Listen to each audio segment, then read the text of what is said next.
Good evening, Dr. Easwaran. Can you hear me? Yes, I can hear you. Good evening to you. Yeah, good evening. So, how it will happen is now we'll start allowing the participants, Hmm. and then sharp 5:30 we'll start the session, Okay, and then you can take it forward. sure. I'm not well and I'm on leave, so what I'll do is I'll do the complete introduction and then I'll leave. Okay, fine. And So, once my slides are, then who will hand over?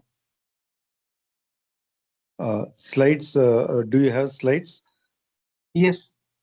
You can present, or you can send it to Manalisa. She can also present. No, Ideally, no. if you can I present, it will will be in I your will control. present slides. That's not an issue. I will share my screen and I will present. Okay.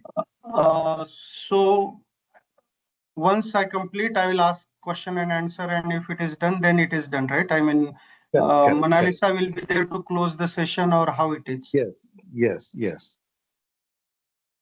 Okay, She'll be there to close. okay, yeah. Fine. So we'll allow participants at 5:25 or 5:30.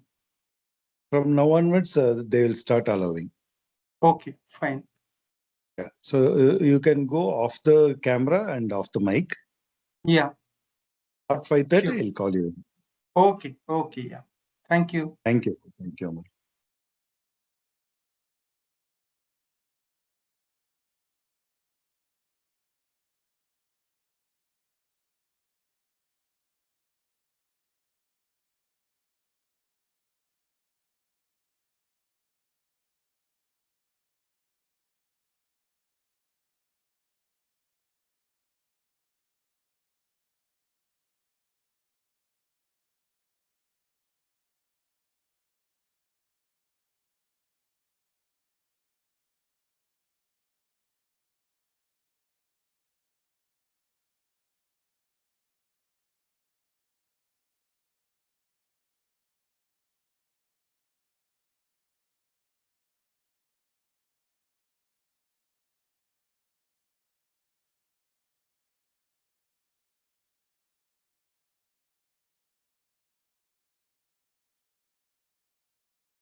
If you have ever thought about making a career in biotechnology and applied biosciences, then this is for you. Because your future is in the making right here. Presenting the Pioneers.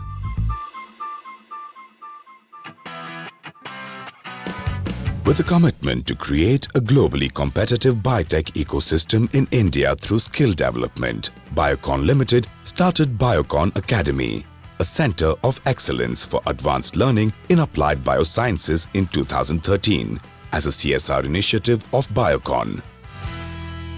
I think the Biocon Academy has served a very, very important purpose and a very, very big unmet need in the biotech industry in India. I think the biotech sector in India is gaining significantly through these efforts, and I'm really pleased that what we started off and envisioned as an important finishing school that will expand the talent pool for life scientists and bioscientists in this country is actually proving to be true. That Biocon as a pioneer is also playing a very, very important role and a very responsible role at that, in terms of making sure that the talent pool doesn't shrink. The transformation of the academic knowledge to industry skills requires development of application know-how and an in-depth understanding of technology and regulations. With a broad-based international curriculum, Biocon Academy's flagship program, Biocon KGI program in Biosciences with Keck Graduate Institute, California, is a best-in-class program that transforms graduate and postgraduate students into industry-ready professionals. This is one of the most sought-after courses in biosciences. The way of education there is very different from that which is provided in India, because it is more application oriented. They start with quiz, they have to read their lessons, there is a lot of videos that they have to look into. That is the first reason. The second reason is the functional visits which is provided by Biocon. This gives them an idea onto whatever they are learning in the theory, how is it actually getting applied in the industry. The third reason is the practicals that they get to do. But that's what entrepreneurism is about. It's taking the vision, looking forward and saying, what can we do by working together? And having done that with a fabulous team, with the support of Biocon, with the KGI faculty in California being so dedicated to your success, being able to be adaptable and trying to work around the difficulties and come through with a program. Biocon Academy has successfully completed 6 batches of this program. Let's hear from the students as to how the Biosciences program helped in unlocking their potential for excellence in biotechnology. Before I joined Biocon Academy, I think I'd call myself naive. I thought what I study in the lab is exactly what I'll be doing in the industry. It's only after I came to Biocon Academy that I realized through the functional visits that the applications of what I studied in college are completely different, and that what I'm going to do once I do get on with my new job is something totally different. The Biosciences program at Biocon Academy provides us the opportunity to study under international industry experts. All of us who did the Biocon KGI certificate program in applied biosciences have got 100% placement across leading companies in the biopharma sector. The success of the Biosciences program stimulated us to partner with KGI for a management course in biosciences for experienced professionals, aimed at bridging the gap between their core competency and the business acumen to attain leadership excellence. The 20-member team which went through this course for 16 weeks came out with a huge amount of appreciation for the content and the way that the entire pedagogy happened. And we can see the difference post them completing the course in terms of their confidence level and in terms of how they are contributing to the company. This is one of the first courses of its kind in India. So we are trying to make it as relevant to the industry as possible. What I got out of it was kind of a big picture view of how this industry of ours is growing, where it is going, and it was definitely relevant for me because as a manager or as a program manager in the biosimilars field, it's always important to see what the rest of the world is doing to make sure that we're on par with them, and also what we can do to go the next step and keep pushing our company to kind of be in that front line with all the major players in the market. Biocon Academy continued being a pioneer by creating the first of its kind BITS Biocon certificate program in microbiology. Equipped with this 8-week full-time certificate program in microbiology, delivered through renowned faculty from BITS and Biocon Academy, the students are ready to take on the industry and enhance standards and inculcate the application know-how of various techniques used in microbiological analysis. I would like to share my personal feeling on this course. It made me industry ready to take on the challenges posed by biopharma industry.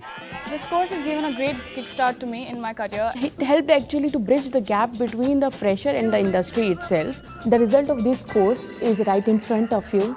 Now I'm a part of Biocon. Join Biocon Academy in wishing the best to the pioneers of tomorrow. This is just the beginning.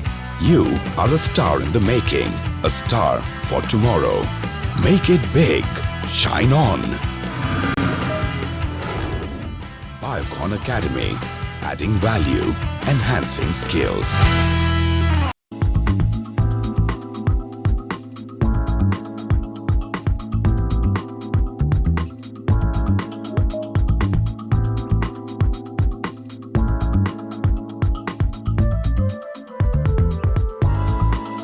If you have ever thought about making a career in biotechnology and applied biosciences, then this is for you. Because your future is in the making right here. Presenting the pioneers.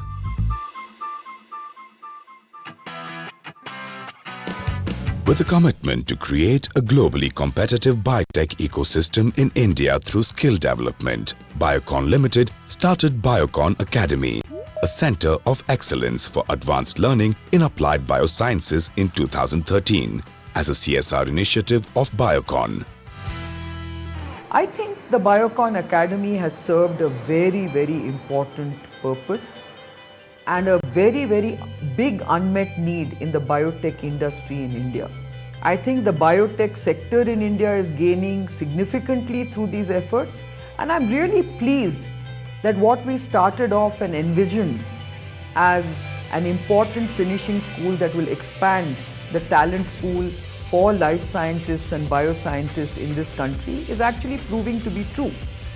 That Biocon as a pioneer is also playing a very, very important role and a very responsible role at that in terms of making sure that the talent pool doesn't shrink. The transformation of the academic knowledge to industry skills requires development of application know-how and an in-depth understanding of technology and regulations. With a broad-based international curriculum, Biocon Academy's flagship program, Biocon KGI program in Biosciences with Keck Graduate Institute, California, is a best-in-class program that transforms graduate and postgraduate students into industry-ready professionals. This is one of the most sought-after courses in biosciences. The way of education there is very different from that which is provided in India because it is more application oriented. They start with quiz, they have to read their lessons, there is a lot of videos that they have to look into. That is the first reason. The second reason is the functional visits which is provided by Biocon. This gives them an idea onto whatever they are learning in the theory, how is it actually getting applied in the industry. The third reason is the practicals that they get to do. But that's what entrepreneurism is about. It's taking the vision, looking forward and saying, what can we do by working together? And having done that with a fabulous team, with the support of Biocon, with the KGI faculty in California being so dedicated to your success, being able to be adaptable and trying to work around the difficulties and come through with a program. Biocon Academy has successfully completed 6 batches of this program. Let's hear from the students as to how the Biosciences program helped in unlocking their potential for excellence in biotechnology. Before I joined Biocon Academy, I think I'd call myself naive. I thought what I study in the lab is exactly what I'll be doing in the industry. It's only after I came to Biocon Academy that I realized through the functional visits that the applications of what I studied in college are completely different, and that what I'm going to do once I do get on with my new job is something totally different. The Biosciences program at Biocon Academy provides us the opportunity to study under international industry experts. All of us who did the Biocon KGI certificate program in applied biosciences have got 100% placement across leading companies in the biopharma sector. The success of the Biosciences program stimulated us to partner with KGI for a management course in biosciences for experienced professionals aimed at bridging the gap between their core competency and the business acumen to attain leadership excellence. The 20-member team which went through this course for 16 weeks came out with a huge amount of appreciation for the content and the way that the entire pedagogy happened. And we can see the difference post them completing the course in terms of their confidence level and in terms of how they are contributing to the company. This is one of the first courses of its kind in India.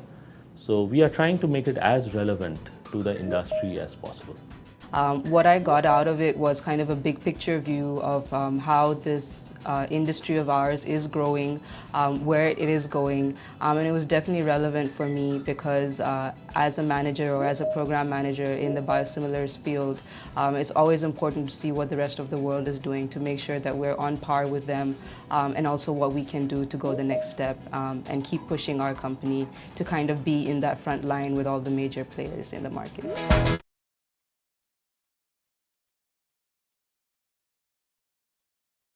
That's great. Could you please confirm if I am audible to all of you?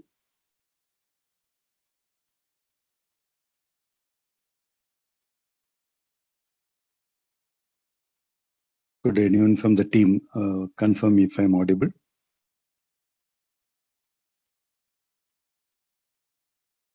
Hello. Yes, Dr. Easwaran. You are audible. Yeah, wonderful. So good evening to all of you. And first of all, thank you, all of you, for joining me in this evening, particularly in a Friday evening where you have multiple options to do so. Right. So it's very, very encouraging that all of us are interested in understanding this crucial area that is drug metabolism and pharmacokinetics. I don't have to tell you more about the importance of drug metabolism and pharmacokinetics because it is mouthful. I'll keep saying it as DMPK for all good easy reason. So the DMPK is a very important and very crucial step in the overall drug discovery and development. In a way, I can go to the extent to say that the drug discovery and development primarily depends on, or rather the success of drug discovery and development depends on the DMPK studies. I don't want to get into much of the details because we have an expert who is going to talk about the DMPK program. I take the complete honor and pleasure to introduce Dr. Amol A. Raje, MVSc, PhD, PGDM, Associate Director.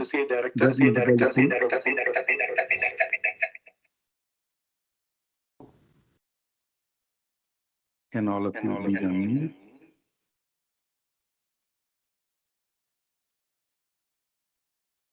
So he's the Associate Director. I'm getting feedback. Hello. Yeah, now it is good. So he's the associate, Dr. Amol is the Associate Director, Drug Metabolism and Pharmacokinetics, Discovery Biology, Syngene International.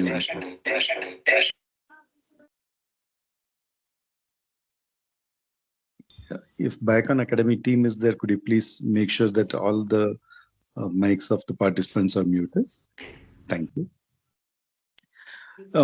It is very, very exciting to have Amol here today, this evening. He is joining us from his office, and I would like to give a quick brief about Amol because Dr. Amol is working as Associate Director in Drug Metabolism and Pharmacokinetics in the Pharmacokinetics Group of Discovery Biology, Syngene International Limited, Bengaluru.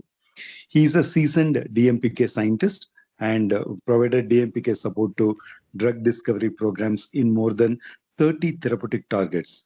Not 1, 2, it's very significant. Those who are in this area will really appreciate the number 30 is so big and so significant. targets spanning across the therapeutic areas. And particularly, I'm very pleased the way his therapeutic areas are very widespread. That is inflammation, neuroscience, metabolic disorder, oncology, anti-malarial, anti-infective research. I don't think he has left anything unturned. He has extensive experience in working in different drug metabolites like small molecules, large molecules, protax ADCs, and molecular glues and peptides. As a key contributor, he has successfully led the discovery and optimization for two new chemical entities from the bench to Indian market, and was an active member in the team who nominated for 5 clinical candidates for early clinical trials. Dr. Amol is interested in translational research, including HERB, that is herb-drug interaction or drug-drug interaction. This is a very, very important step in the entire in the drug discovery and development, because unless you know the drug-drug interaction profile, the safety is not really ensured moving forward. So Dr. Amol is unique blend of scientific approach and regulatory compliance. This is very, very important because not all scientists are mindful of the regulatory requirement, but he's a very unique combination where he has a blend of scientific approach and regulatory compliance. He has an excellent communication and management skills. I don't have to tell you because we already told he's a PGDM holder, so needless to say that. Dr. Amol has published around 23 original research papers in leading national and international journals with high impact factors. I absolutely I go with that. There's no doubt about it.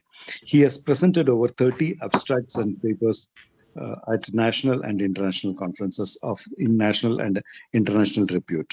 So without much further ado, I really take the pleasure and honor to invite Dr. Amol to take the stage forward and take us through the overview of particularly in drug metabolism and pharmacokinetics and its relevance and significance in the overall drug discovery program.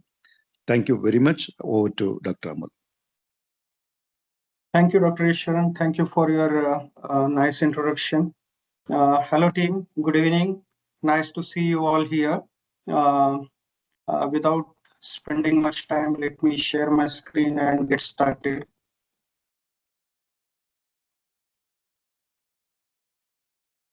Can anyone of you confirm you can see my screen? Yes, we can, Doctor. Yeah, thank you. Thank you, Dr. Easwaran, one more time. So, participants, today I would like to cover or give you a glimpse of drug metabolism and pharmacokinetics, particularly to the students, as Biocon Academy is initiating a course in collaboration with JSS College of Pharmacy, Mysore, a DMPK certificate course. So that will be very, very important. So just to give a glimpse of what is drug metabolism and how it drives the drug discovery. So majorly I have compiled here the basic concepts of drug metabolism and how they are useful in the drug discovery. So in this presentation, I will be covering majorly the drug discovery and its different stages. I will be talking on in vitro ADME assays followed by pharmacokinetics. So as all of you know, drug discovery and development is a complex process. It starts from early drug discovery till the product gets launched into the market. So the entire process takes around 12 to 15 years, and early drug discovery consists of target identification, validation, assay development, etc. And then followed by lead identification, lead optimization. Once we optimize the lead, then clinical candidate selection studies, IND enabling studies. And once candidate is selected, then it is launched into the phase 1 in healthy human volunteers, followed by phase 2, phase 3, and then post-marketing surveillance. So when any drug discovery project starts at the initial, so typically any drug discovery projects, medicinal chemists synthesize around 10,000 of compound, new chemical entities. And as it progresses further, So as you can see here, different stages of drug discovery, and at the bottom yellow, you can see the number of compounds synthesized. So as when medicinal chemist synthesizes 10,000 compounds and slowly it progresses to the next stage of development, you can see there is a decrease in the number of NCs progressing to the next stage, and finally only one molecule could enter into the market. So when a chemist starts with 10,000 compound and only one compound could enter into the market, why these 9,999 compound lost? What is the reason? So that also we'll see. And you can see in this graph is drug metabolism and pharmacokinetic is essential in preclinical as well as in clinical stages. So pharmacokinetics, drug metabolism is the only subject which connects preclinical and clinical. It bridges the gap between preclinical and clinical subjects. So when, as I mentioned, when we start with 10,000 compound and only one reaches to the market, and sometimes it even fails. So here I have compiled the breakdown of this NC attrition. And you can see here there are the different stages of drug discovery, like preclinical, phase 1, phase 2, phase 3, and regulatory or commercial compliance. So when in the preclinical stages also, there is almost 60% of failure. And in phase 1, there are around 30 to 40% failure, and in phase 2, 50 to 60% failure, and so forth and so on. So why these failures are happening in at different stages of drug discovery? So the major reason for this failure is poor bioavailability, metabolic instability in the preclinical stages. Even in phase 1, there is some human-specific toxicity, because in preclinical stage we are working with animal models, right? So whatever experiments we are doing, they are typically using animal tissues, microsomes, and preclinical species like rat, mice, dog, rabbits, or non-human primates. Although we use human liver microsome hepatocytes, but majority of them are in vitro system. But when we come to phase 1, there might be some specific metabolism happening in human, which might not be predicted during preclinical. So that also may lead to some failures and poor exposure. Sometimes target is not translatable. So whatever efficacy we are seeing in preclinical stage, that is not translating into the clinical stage. So that also leads to some failure, resulting in poor PKPD correlation. So from this table, you can understand poor bioavailability, metabolic instability, or poor PKPD exposure. All these are related to the drug metabolism and its pharmacokinetic behavior. So when we talk about a preclinical drug discovery, as I just mentioned, there are different stages like early drug discovery, lead optimization. It's like a funnel structure. We are funneling out the candidates and selecting the best one which enters into the market. All these stages are to filter out the molecules, to select the best possible molecule and to optimize its properties so that the molecule what enters in the market is safe and efficacious. So the essence of drug discovery is it should be high throughput. The whatever assays data we generate, that should be reproducible. At the same time, it should be cost effective, and whatever data we generate, it should be generated with quick turnaround time. These are the different in vitro ADME assays performed at different stages, like heat or early lead identification, lead optimization, and candidate selection. So many times heat or early lead identifications are also called as tier 1 assay. Lead optimization are called as tier 2 and tier 3. So you can see here we are performing all the assays, like from physicochemical evaluation, solubility, stability using different matrices like liver microsome, permeability, protein binding. And you can see here their acceptance criteria. When we are performing stability studies using liver microsome, so this is the first line of assay when we perform once molecule shows good in vitro potency in the cell-based assay. So there we correlate that intrinsic clearance with the in vivo clearance, and if clearance is less than 50% of hepatic blood flow, then only those molecules will qualify for the next stage of the assays. Similarly, they should have good permeability, more than 10 nanometer per second in Caco2 cell-based assay. They should be chemically stable. So all these types of assay we'll discuss in depth in the coming slides. So similarly, as hurdle race, we start with some assays, and as molecule progresses, we make the challenge more tougher and tougher. So only the best molecule with best safe and efficacious molecule can enter into the clinical trials for phase 1 and phase 2. So similarly, these are the molecules. These are the assays for in vivo pharmacokinetics. Like we perform rodent PK either in mice or rat at early stage, and as we mentioned, clearance should be less than 50% of hepatic blood flow. Bioavailability should be more than 30%, and it should formulation also we evaluate early in the preclinical stage, and it should be formulatable. It should not have many challenges in preparing the formulation. If we are targeting for CNS indication, those NCs should be penetrable into the brain, or if target is located in other tissues like in liver or in pancreas, if we are developing molecule for diabetes, then these molecules should be available at target site at sufficient concentration. So all these assays are performed at different stages of drug discovery cycle. So as I mentioned, when we are performing these assays, our primary objective is these molecules should have a drug-like property.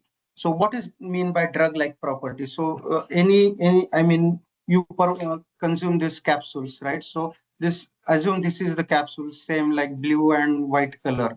So this capsule or the drug product, what we are developing in drug discovery, a new chemical entity, it should have a different characteristics like a physicochemical property, which should enable that those molecules should have adequate solubility. They should dissolve quickly into the oral administration, because most of the drugs are developed for oral administration.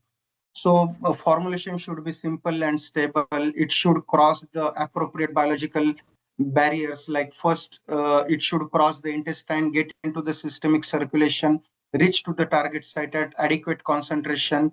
It should be efficacious. It should show some pharmacological response. It should stay in the body at sufficient interval, sufficient time. And at the same time, those molecules should not generate any toxic metabolite. They should be devoid of drug-drug interaction. They should not have any off-target activity.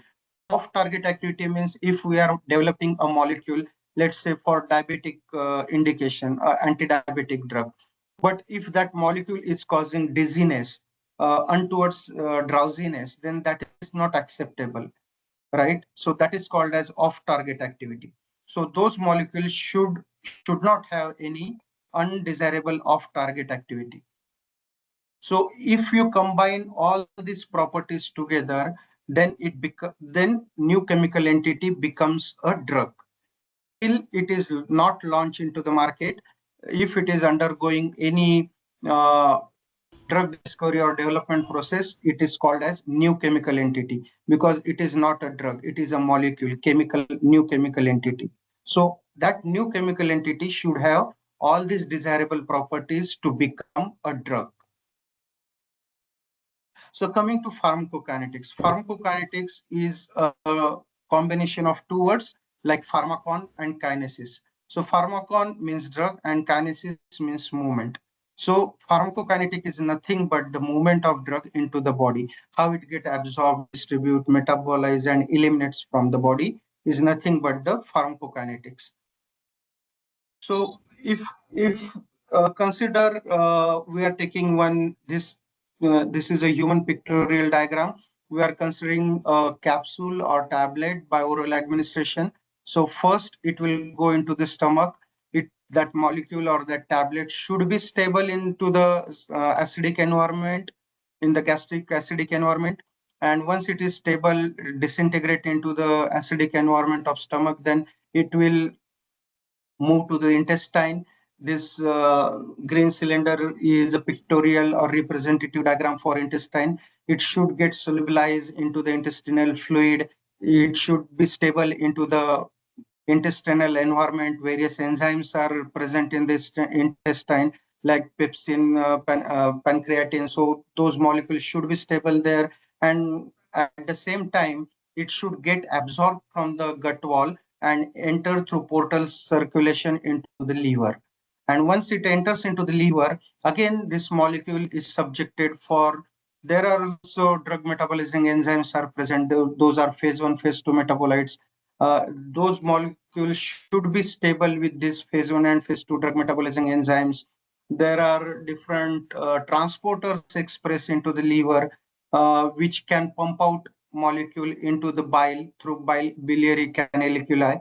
And again, molecule may get into the intestine through enterohepatic recirculation. So all these enzymes stable, the molecule should be stable with such a molecule. And once it passes liver and come into the systemic circulation, into the blood vessel, these molecule are in the blood.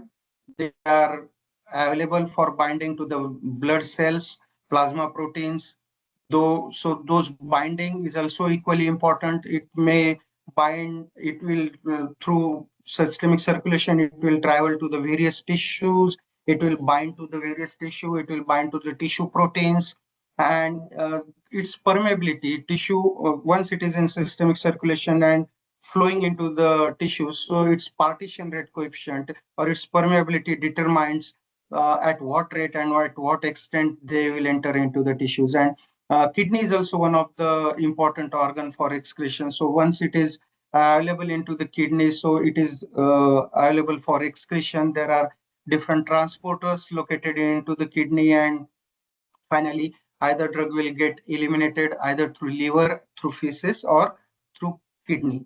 So all these processes like absorption, distribution, and metabolism, shortly known as ADME, is nothing but the pharmacokinetics. So in drug metabolism and pharmacokinetics, we study all these processes in isolation in vitro system, that is called as in vitro ADME assays.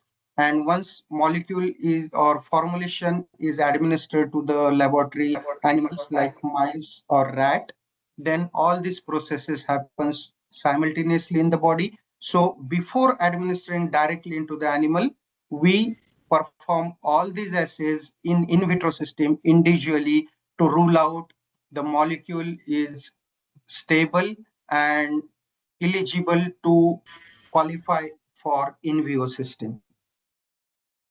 So as I mentioned, once this is the, assume this is the gastric lumen, this white part, this yellow part is the gut wall, and this red thing, what you can see is nothing but the blood capillary. So when we are administering drug into this gastrointestinal lumen, this red hexagonal is the drug molecule, this green is the efflux transporter present on the gut wall, and these are the enzymes, drug metabolizing enzymes, cytochrome P450 and various non-CYP enzymes are also present in the gut lumen, which are responsible for metabolism. So once this drug molecule enters into the GI lumen, based on its solubility, it will get disintegrate and solubilize. Some molecule may get precipitate because they might not be soluble at that pH condition.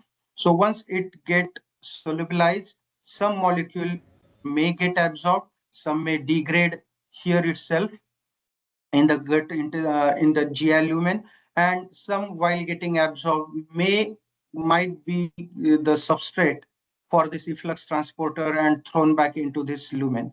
So this is the quite dynamic process happening during drug administration to absorption.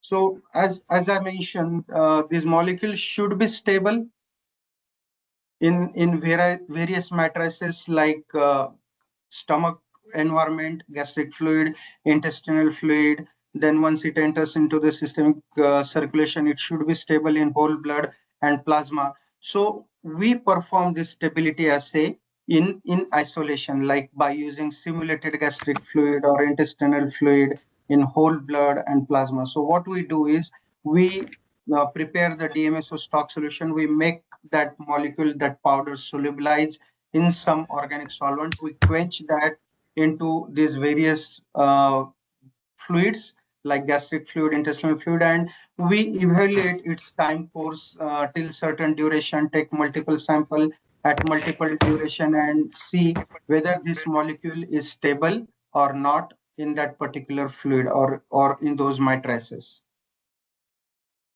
So next comes is solubility.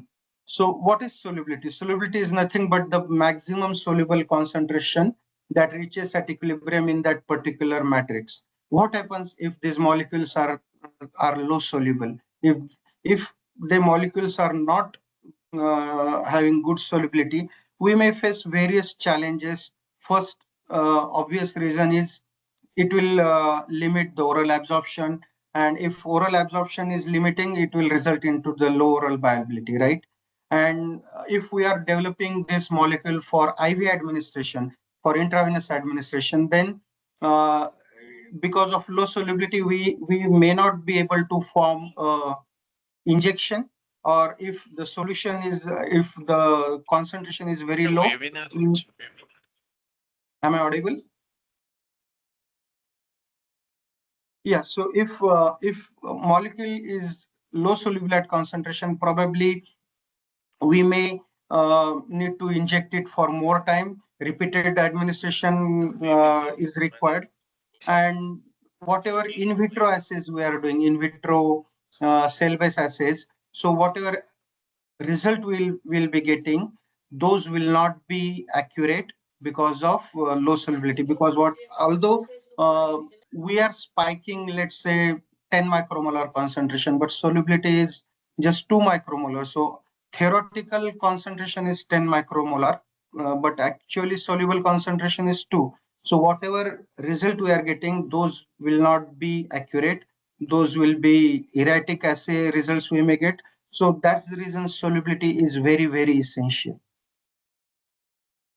So there are two types of solubility assay in drug discovery. One is kinetic solubility and another is thermodynamic solubility or shake flask method.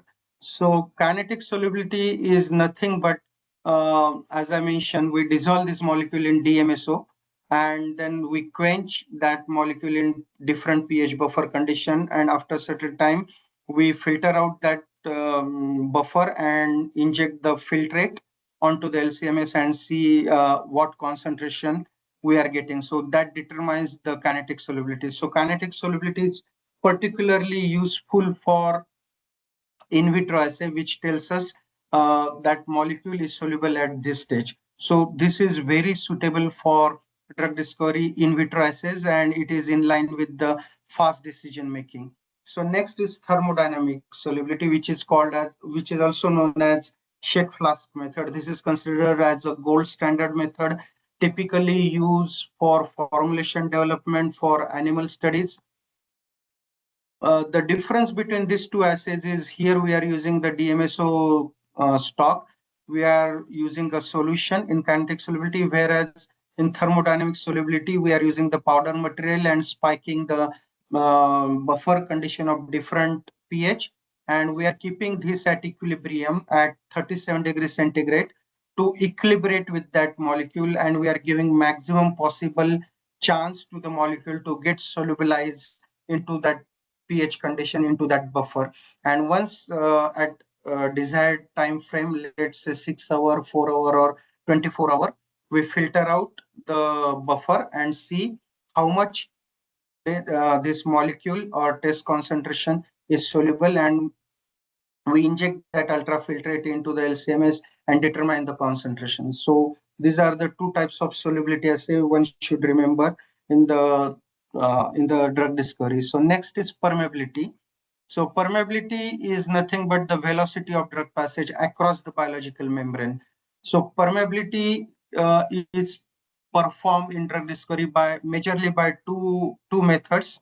One is non-cell-based assay and another is cell-based assay. So in non-cell-based assay that we use the lipid, which acts like a membrane, artificial membrane. So we called it as a parallel artificial membrane permeability assay, commonly known as PAMPA. And in cell-based assay, we use different cell lines like CACO2 MDCK or MDR1 MDCK. So CACO2 is derived from human colon adenocarcinoma cell line. It is an intestinal cell line derived from colon cancer patient, and it is widely used for permeability assay in drug discovery. So as it is derived from human colon from cancer patient, it expresses uptake and efflux transporters. And another cell line is MDCK, Madden Derby canine kidney, derived from dog kidney. So compared to CACO2, this CACO2 cell line do not expresses much of the transporters. And because of that, this cell line MDCK is widely used for transfecting the various efflux transporter like MDR1 gene, multiple drug resistance protein, commonly known as P-glycoprotein or breast cancer resistor protein, BCRP or OATP. So this MDCK cell line is used for transfecting the protein, and it is used to evaluate the propensity of that drug molecule as a substrate for that particular efflux transporter. So in permeability assay, there will be two chambers. One is donor chamber and another is a receiver chamber. Even though it is a non-cell based or cell based assay, principle remains same. We need to spike in between donor chamber and receiver chamber. There will be some membrane or cell line. We will spiking the drug concentration in donor compartment, and we'll be collecting samples through receiver compartment over a certain period of time, and we will see how that drug molecule or that drug solution travels through that membrane at certain time point. So here is a CACO2, this is a transwell, and you can see on this transwell on the filter plate, this red thing is the CACO2 cell line. When we are spiking the drug solution here and collecting sample from here, so this is nothing but the apical side, or you can say a luminal side of the intestine, and this is the serosal side or blood side. So when we are spiking concentration in apical chamber and collecting samples from basolateral, the permeability what we get is the apical to basolateral, which is known as absorptive direction. And if we spike drug concentration in basolateral chamber and collect sample from apical chamber, then we are seeing the efflux propensity of the molecule. So if there are any efflux transporters located on this CACO2 cell line, they will pump out this molecule into the apical, or that is into the intestinal lumen. So these are the different assay, basolateral to apical and apical to basolateral. Based on this permeability, we calculate whether that molecule is a substrate for efflux transporter or not. Another model used for studying permeability is the in situ single intestinal pass perfusion model. So what we do here is typically we anesthetize the animal, we isolate the intended part of the intestine like jejunum or ileum or duodenum. We cannulate it from one side and from two sides. From one side, drug containing known concentration is perfused, and from another side, we collect the perfusate. And the mesenteric supply, which is supplying the to this intestinal part, we cannulate this mesenteric vein and collect the blood sample. And just to compensate this blood loss, we also cannulate the jugular vein and infuse blood collected from the donor rat and calculate the amount collected in this perfusate as well as in this mesenteric vein collection, and calculate how much is absorbed. We know what concentration we are perfusing.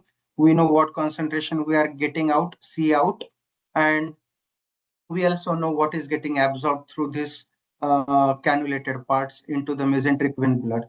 So all those concentrations are put into the formula to calculate the effective permeability in this model. So when we perform this permeability, or what is the why this permeability determination is important.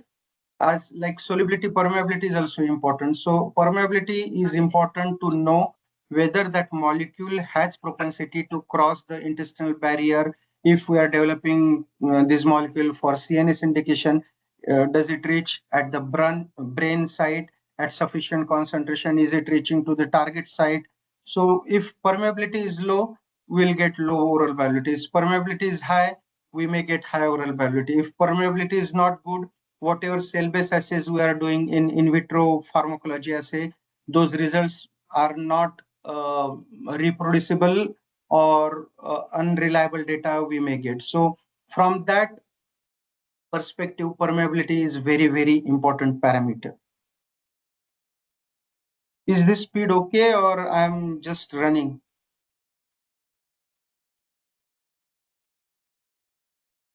Are you following me? Are you with me? Can anyone of you confirm?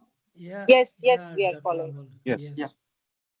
So next, till now we have seen what is absorption, what are the assays we perform till absorption phase. Now we are moving to D for distribution. So distribution is nothing but the reversible transfer of this drug molecule between blood and extracellular fluid. So assume this is the blood vessel, and this red spindle, what you see is the RBC. This white is the protein, and this black molecule or black spots, what you see is the drug molecule. So when molecule comes into the systemic circulation or into the blood, it is available for transferring through this intravascular space to extravascular space through interstitial space. So when it comes into the interstitial space, it will get, even in blood vessel, it will bind to some plasma protein. It will bind to some plasma protein. It may bind to these blood cells. And once it is in interstitial space, it will bind to some proteins into the interstitial space, and then it may bind to the intracellular space also. So we need to understand these bindings to various matrices and how it is important. So once molecule comes into the systemic circulation, it is simultaneously distributed to the various organs at the rate which depends, which we called as a partition of coefficient. So depend on partition of coefficient, depend on blood flow to that particular organ, it will partition into various tissues and distribute throughout the body. So as we know, the total body water of the human body is 60%. For 60 kg human, let's say it is 0.6 liters per kg. For 50 kg human, it is 30 liter, and for 100 kg human, it will be 60 liters. So total body water consists of extracellular space and intracellular space, what we just see. So out of this 60%, 20% is the extracellular space, out which consists of plasma and interstitial space, and another 40% is the intracellular space. So once drug comes into the systemic circulation, it is distributed to extracellular space and intracellular space. How will determine to what extent this molecule is distributed in the body? So volume of distribution is one of the important pharmacokinetic parameter, which is used as an indicator of drug distribution. Volume of distribution is the hypothetical parameter which determines how this drug is distributed into the body fluid. Okay, so when we calculate the volume of distribution, as I mentioned, typically any body or any human body or any animal body will have 60% of the water, right? So based on that, here we have seen it is 0.6 liter per kg total body water, right? So when the volume of distribution is between 0.4 to 1, we call it as a normal or equivalent distribution, because we assume the molecule is equally distributed in blood compartment and tissue compartment. The distribution is uniform. If this volume of distribution is less than 0.4 liters per kg, we called it as a low volume of distribution. And what could be the reason for low volume of distribution? As we see here in this graph, it is restricting here only in blood cell. It is bound to the plasma protein. So it is not coming into the interstitial space and intracellular space. It is restricted only into the blood compartment. So that's the reason it is tight. Those molecules are tightly bound to the plasma pool and it is restricted only into the blood capillary. If volume of distribution is more than one, that means it is sequestering into the various tissues or various organs, and it is binding to the tissue proteins. So that indicates the drug is largely distributed into the tissue. It may not tell in which tissue it is bound, but it grossly tells that it is the tissue binding or tissue distribution is more for that molecule if volume of distribution is more than 1 liter per kg. As I mentioned, once molecule comes into the systemic circulation or in tissues, it binds to the proteins. Either it is a plasma protein or it could be a tissue protein. So the binding, to what extent molecule binds to plasma protein or tissue protein is equally important to know, because we know in pharmacology unbound fraction or free fraction is responsible for efficacy. So to know that what fraction is freely available in the body, we perform plasma protein binding. So in general, molecule binds to the albumin or alpha-1 acid glycoprotein, and this binding, this movement or this distribution is always in equilibrium. There are different methods to perform plasma protein binding. One is equilibrium dialysis. Another is ultrafiltration. So in equilibrium dialysis, there will be this assay is performed by various methods like rapid equilibrium dialysis or high throughput equilibrium dialysis. And what happens here is there is typically there is a membrane with certain cutoff, protein cutoff, let's say 30 kilodalton cutoff. And this membrane divides that chamber into two compartments. In one compartment, will spike the plasma containing the drug of known concentration, and in another compartment will spike the buffer. So, and we'll keep this this device at 37 degrees centigrade till it reaches the equilibrium. You can see here this black circle, closed circle. These are the drug molecule, and this white circle, they are the proteins. So once it reaches to the equilibrium, maybe 5 hours or 6 hours, these molecules will travel into the buffer compartment, and this movement is at equilibrium or reversible direction. So from this we'll calculate how much is the unbound fraction, because bound fraction will stay in this compartment. Only unbound molecule will come into the buffer compartment.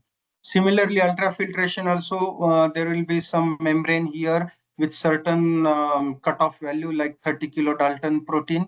Molecules above this will filter out, will spike the plasma containing drug into this device, will centrifuge this, and after centrifugation, we'll collect the ultrafiltrate and we'll evaluate how much unbound fraction we are getting in these matrices. So what are the results of this protein binding on pharmacokinetic parameter? So if plasma protein binding is very high, I mean that molecule is binding to the plasma protein, very low fraction will be available as an unbound.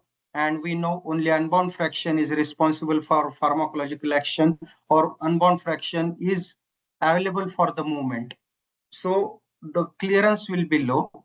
If plasma protein binding is high, clearance will be low. And if plasma protein binding is high, that means it is binding to the plasma protein, volume of distribution will be low. If it is binding to the tissue protein, volume of distribution will be high. Right? So, and what will be the effect on pharmacological efficacy? If target is inside the cell and if it is binding only to the plasma, it is not reaching to the target site, then we will not get the desired effect. So, it will lead to a loss of efficacy. Now, coming to metabolism, we have seen A and D, absorption and distribution we have seen. Now we are coming to M, metabolism. Metabolism is also known as biotransformation. So what is biotransformation? Word itself is self-explanatory. It is transforming from one form to another form, right? So metabolism, when we are injecting, we are administering any molecule, it can transform into another molecule. Normally, pharmacological inactivation of the drug is p-hydroxyphenytoin. And if it is transforming into the metabolite, sometimes metabolites are also active, pharmacologically active. The example is when codeine converts into morphine. So morphine is also pharmacologically active. Sometimes the major purpose of this biotransformation or metabolism is to convert lipid soluble molecule into a water soluble molecule. So purpose is to eliminate that molecule from body is the major mechanism of this purpose of the metabolism, to eliminate drug from the body. Sometimes we administer molecule into inactive form and that gets transformed into the active form. Those molecules are called as prodrug. So aspirin converting into salicylic acid. Sometimes during this conversion, the form metabolites are reactive metabolites. They bind to the tissue proteins and they form the reactive metabolite which causes the toxicity. So conversion of these molecules into the body is very much to study this conversion into the body is very much important. And as we know, liver is the major site of metabolism. Apart from liver, like kidney or intestinal wall, gut microflora, or even blood, they also contribute into the metabolism. As we know, there are two types of drug metabolism pathway, phase 1 and phase 2. So phase 1 reactions are also known as functionalization reactions. So that means a functional group is attached to the parent molecule to make it more polar or more hydrophilic so that it will get eliminated from the body. And the reactions involved in this phase 1 reactions are oxidation, reduction, or hydrolysis. And phase 2 reactions are typically the conjugation reactions.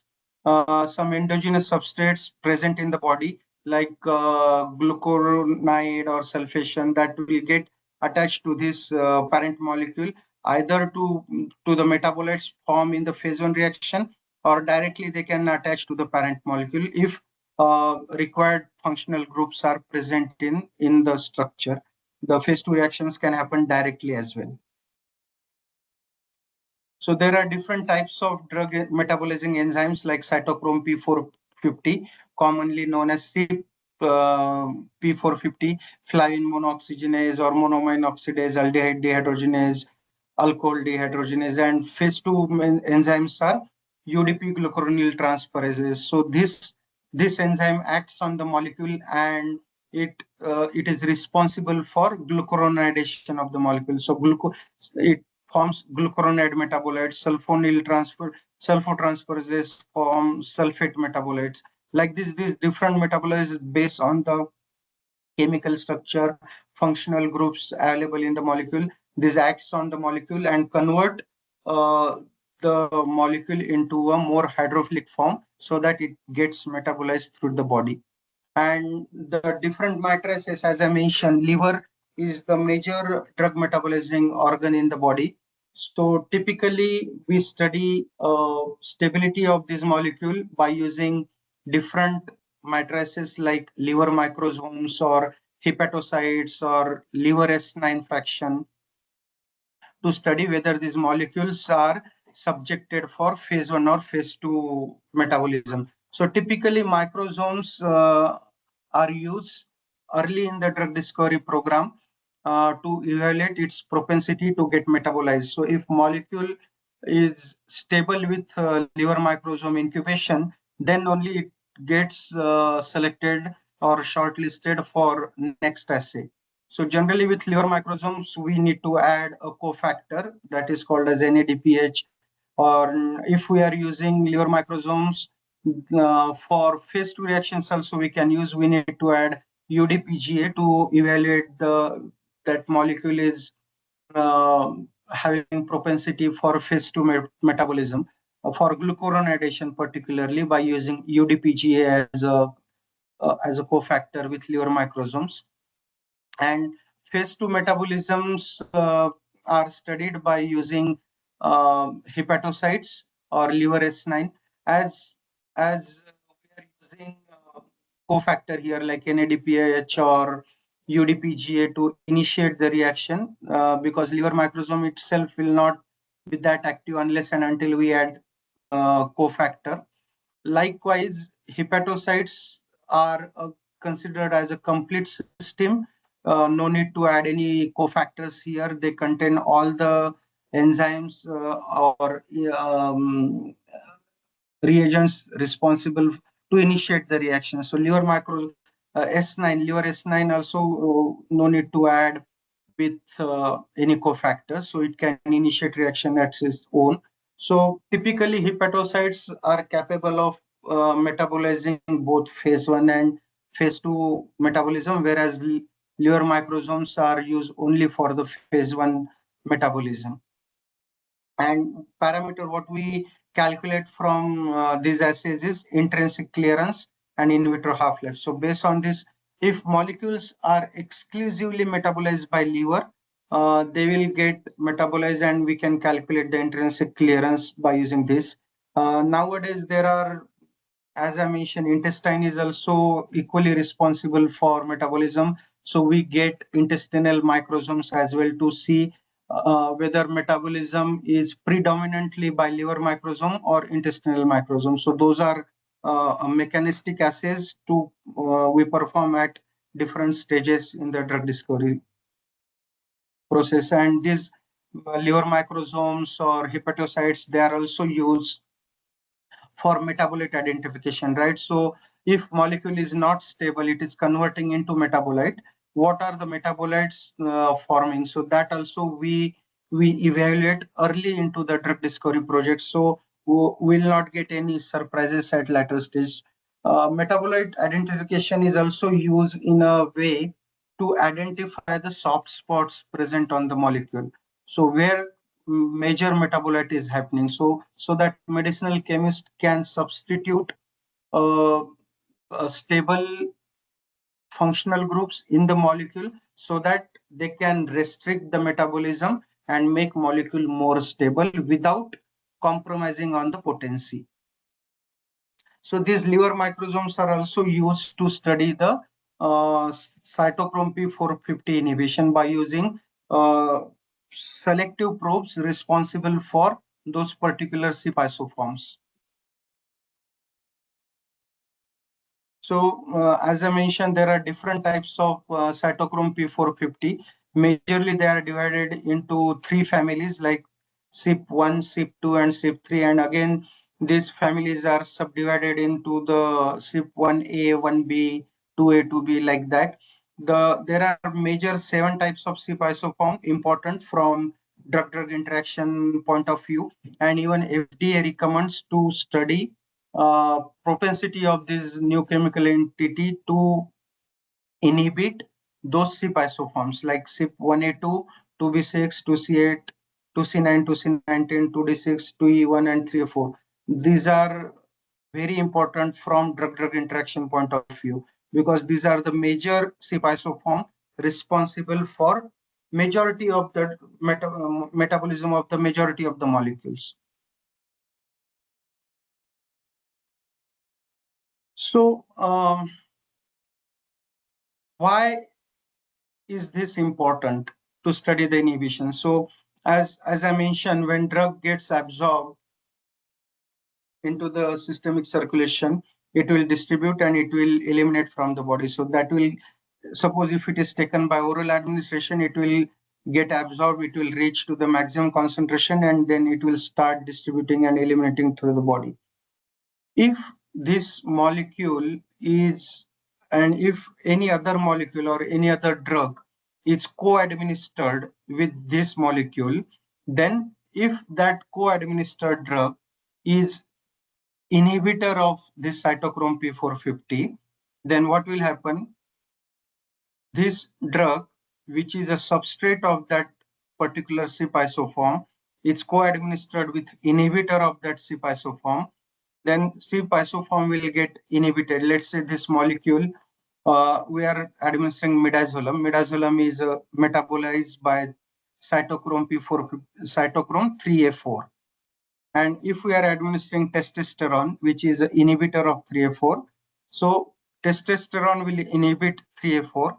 So midazolam will not get metabolized. So it will increase the midazolam concentration in the systemic circulation. If we are administering, let's say, rifampicin, which is inducer of cytochrome P450. So what will happen? If we are administering midazolam, there will be abundant of cytochrome 3A4 available in the body. So whatever midazolam we are administering, that will quickly get eliminated. So there is, we are talking about two terms here. One is inhibiting the drug metabolism enzyme, and another co-administered drug, which is inducing the expression of drug metabolism enzyme. So if we are inhibiting, drug concentrations will get increased. If we are inducing, drug concentration will reduce. So induction of the drug metabolism will increase the elimination rate. It will decrease the systemic exposure. It will decrease the effect of active metabolite, and metabolites will be more. So it will, if and metabolite are toxic, we'll get toxic effect. If metabolite is also pharmacologically active, we'll get increase in effect. And if drug metabolizing enzymes are getting inhibited, then elimination rate will decrease because concentrations are increasing. Systemic exposure will increase. Effect, if it is because of parent molecule, it will get prolonged effect. And if effect is because of metabolite, we'll get reduced effect.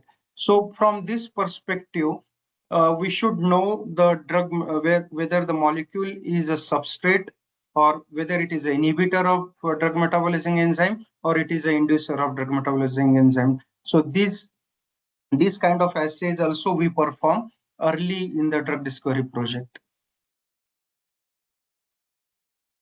Clearance is the parameter which governs the metabolism. So like we say, volume of distribution is the parameter indicative of distribution. Clearance is the parameter which is indicative of metabolism. If metabolism is high, clearance will be low. If metabolism is low, clearance will be low. So clearance or elimination happens either by two processes, either metabolism or by excretion. So as I mentioned, if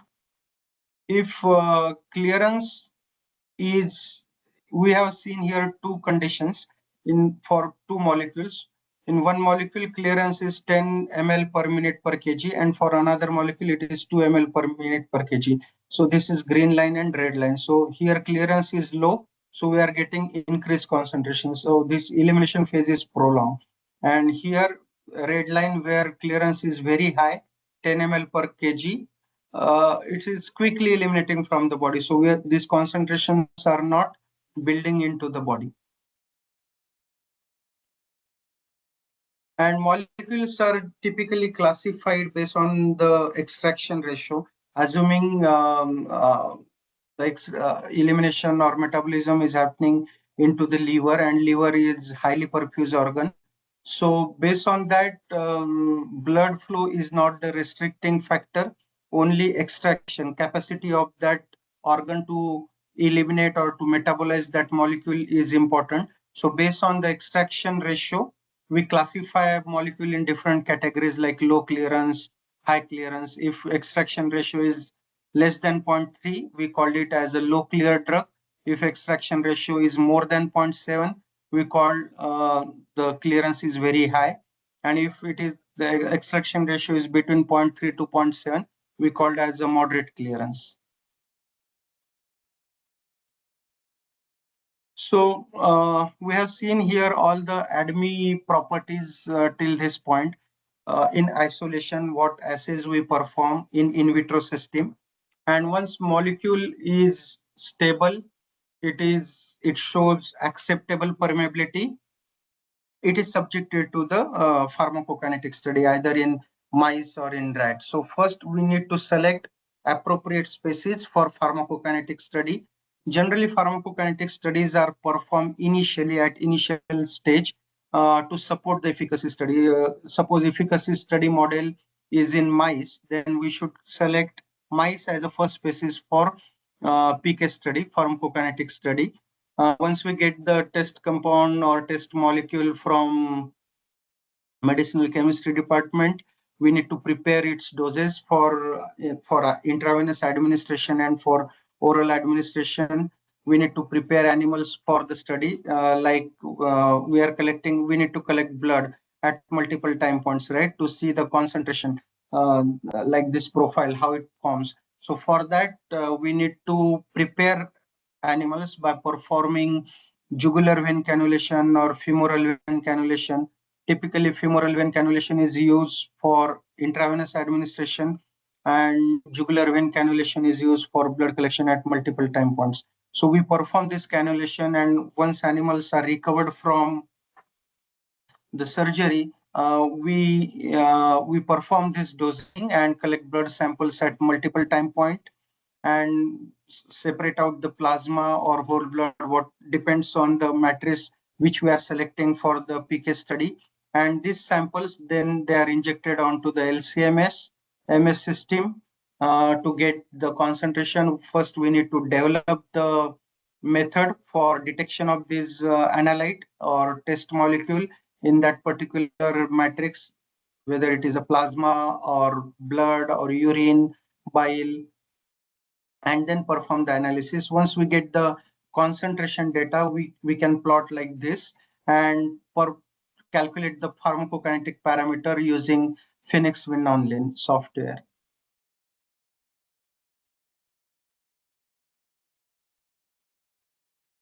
So as we know, intravenous administration, we are directly administering drug molecule into the systemic circulation. So there is no absorption phase.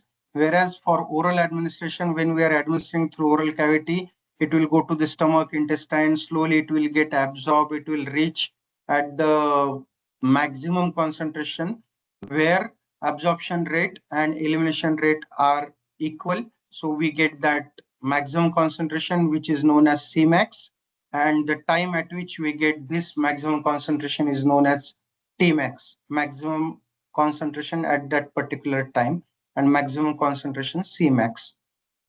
For IV administration, as we are directly administering into the intravenous systemic circulation, whatever first time point we are selecting, either 2 minute or 5 minute and subsequent point, we need to back extrapolate that to y-axis to calculate what was the initial concentration immediately after end of bolus administration, that is known as C0. And based on, we can calculate slope of this elimination phase.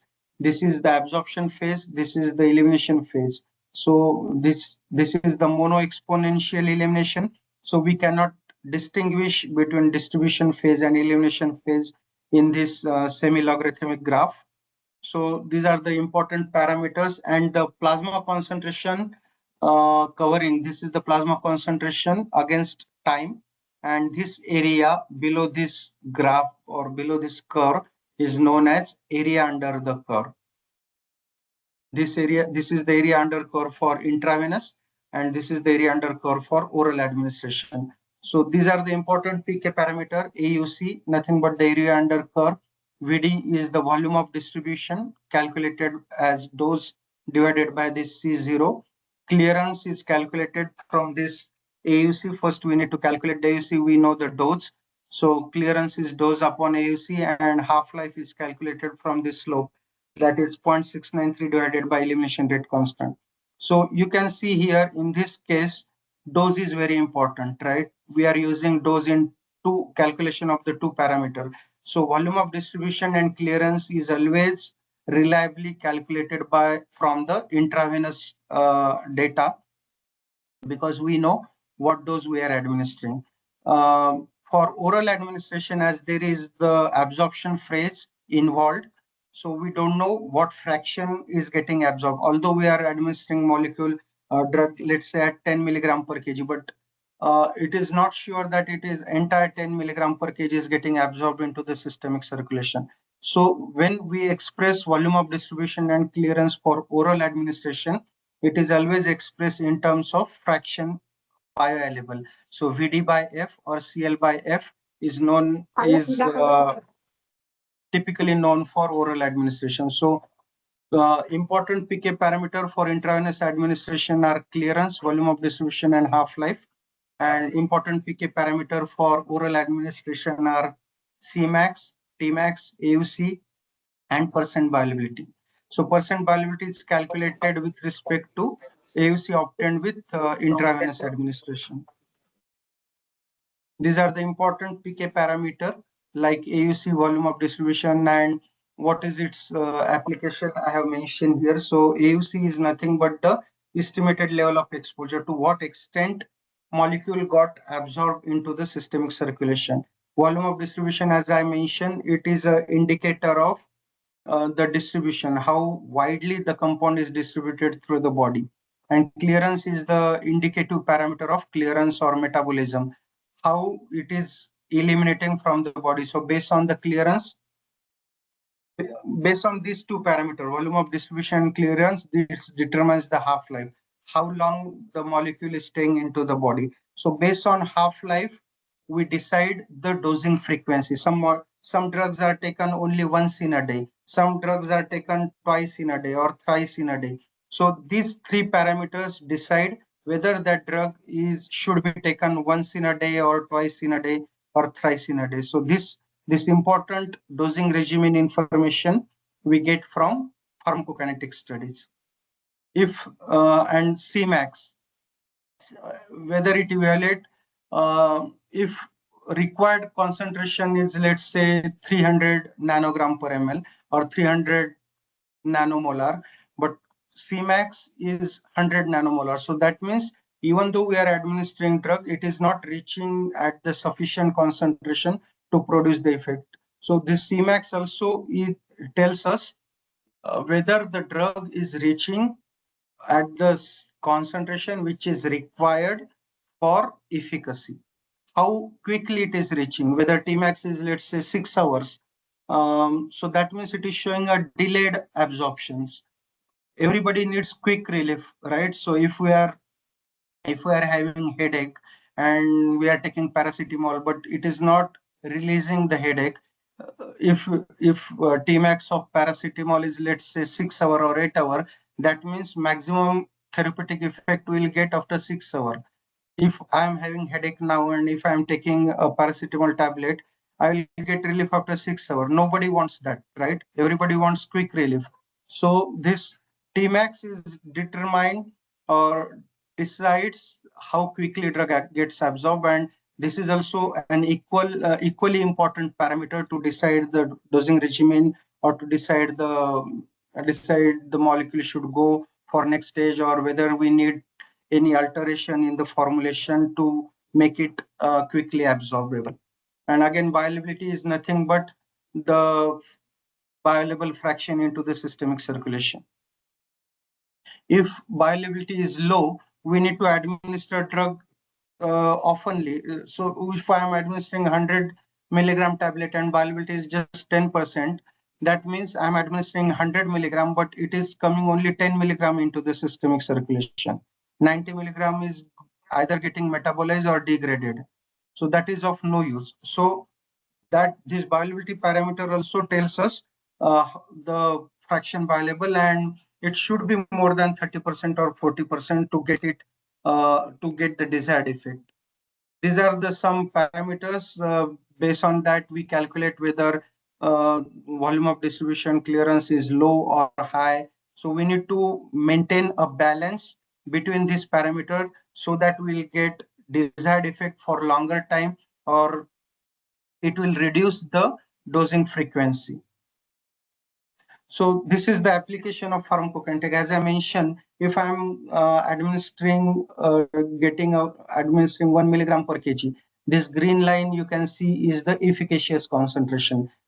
If I'm administering 1 milligram per kg, these concentrations are not at all touching or going above this efficacious concentration, right? So I will not get any effect out of this with this dose. But if I am administering at 10 milligram per kg dose, these concentrations are above the efficacious concentration. So there is every probability I will get a therapeutic effect with 10 milligram per kg. Instead of 10 milligram, if I am administering 100 milligram dose, it is shooting up the concentration above the toxic concentration, right? So I will get some adverse effect at 100 milligram per kg.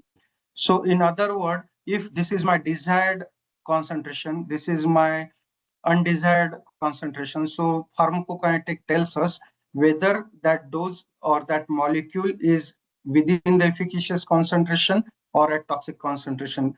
In other words, it tells you something about the therapeutic window, what we'll get. It will also tell us whether it is reaching at the target site by performing the tissue distribution or tissue collection at multiple time interval. Like if we are developing drug for CNS indication, we'll collect brain samples at multiple time point and see whether molecule is reaching the blood. Based on that, we'll calculate the brain to plasma ratio. It also tells us drug-drug interactions. As I mentioned in previous slide, if we are co-administering with other drug, this concentration will reduce or increase based on the propensity, based on the CYP inhibition profile of co-administered drug. And more often, these drugs are also used preclinical PK parameter to calculate the human PK parameter by interspecies allometry scaling. What could be the PK parameter in human? So coming to an end, these absorption, distribution, metabolism, ADME properties, and pharmacokinetics are utmost important to know how this drug behaves in the body. And this principle will optimize the drug efficacy and safety. With these different assays or with these different studies, pharmacokinetic studies, this not only tells us just the number, these are not just the number, whether it is low bioavailable, high bioavailable, or whether stable, not stable, but this also tells us which assay we should select and which species we should select. Are we selecting the right assay at right time will determine the success of drug discovery. Selecting the right assay, right compound at right time is the key sense of drug discovery and pharmacokinetics. With this, I will stop here, and if there are any questions, I'm open to answer your questions. Thank you for patiently listening me almost for 1 hour.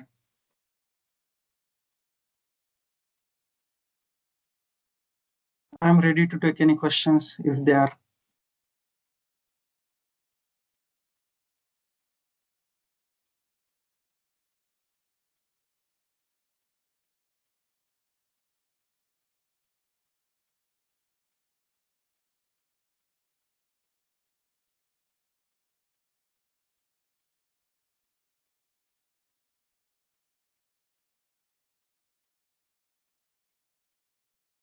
Feel free to ask questions.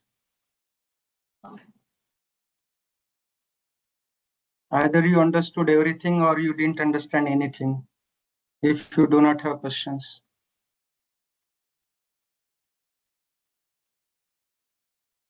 Dr. Amol, thank you very much. It was wonderful. And I have been there, and it was a very good learning experience also. You made a lot of things very simple.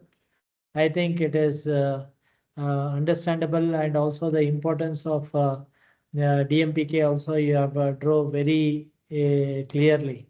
Thank you very much. Thank you, sir. I have another meeting with one of our alumni in Switzerland. I'll be just joining him. Thank you very much. Yeah, thank you, sir. Thank you for joining. Thank you. Thank you.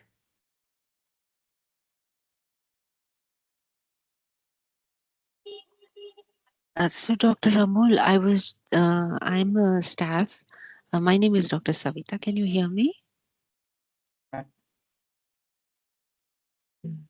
I can hear Yeah, you. so I just wanted to know, is there in any instances where a drug will not cross that whole steps ADME somewhere, maybe in distribution, or like you said, the metabolites, sometimes you will need to make some adjustments without losing the potency. So I was just wondering, so after putting so much of effort and you don't get a drug which is potent enough, or you're not able to make it stable enough to formulate into a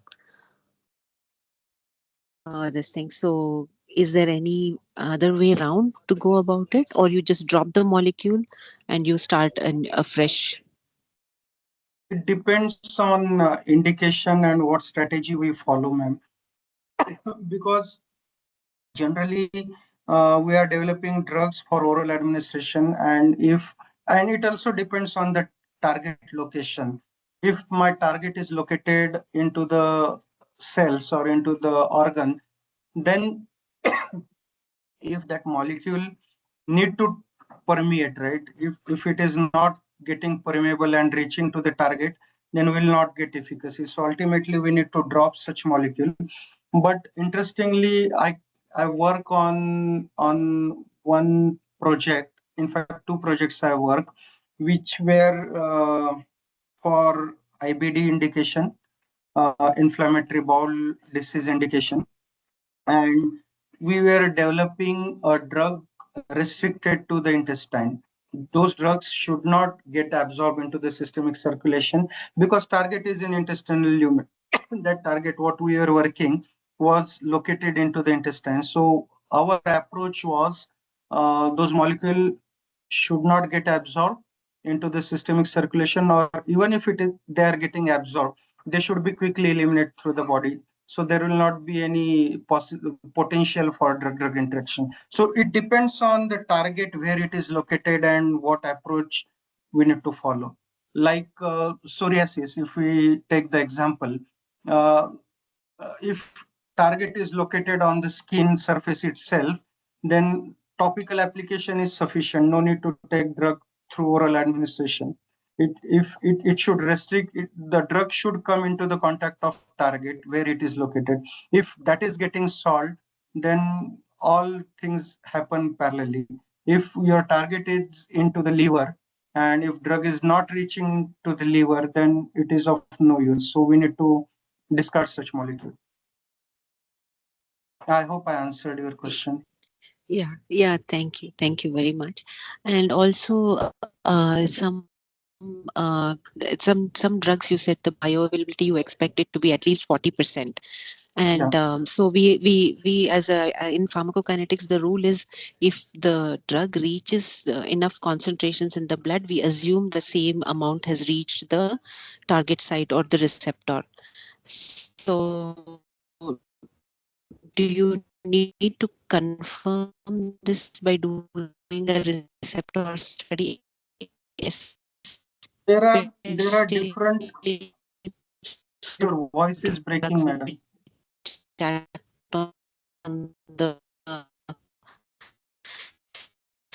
Your voice is breaking.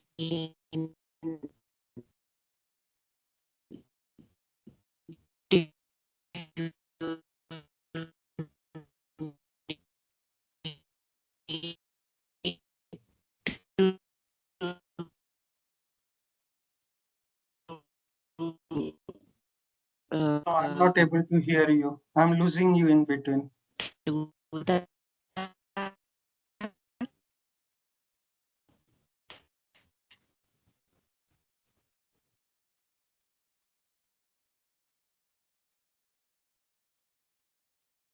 Can you repeat your question, ma'am? I could not hear it properly. Your voice was breaking.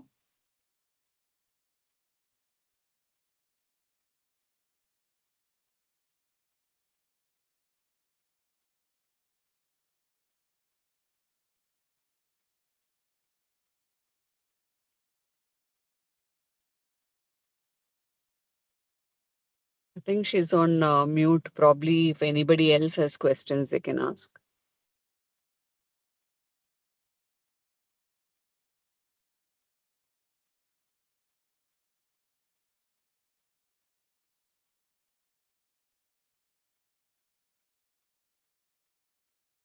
Any other questions?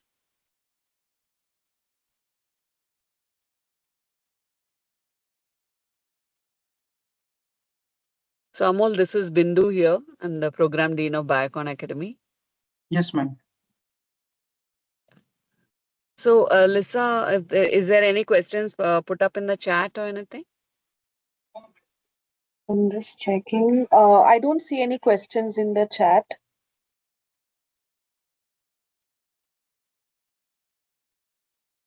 Okay. There are no more questions I can see. Okay, Ram. Okay, so should we end the session then?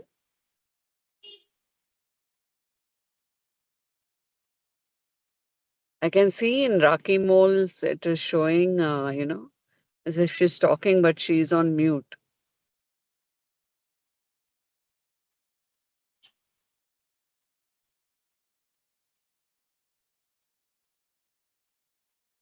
Okay. Well, everybody has started thanking you in the chat. Yeah, thank you, ma'am. Yeah. So, yeah, we can end the session then. Lisa and Ram? Yes. Yeah. Okay. Okay. Thank you you, so sir, much, for Amol. sharing your expertise on DMPK today, taking the time out to interact with our participants. Thank you so On much. a Friday evening.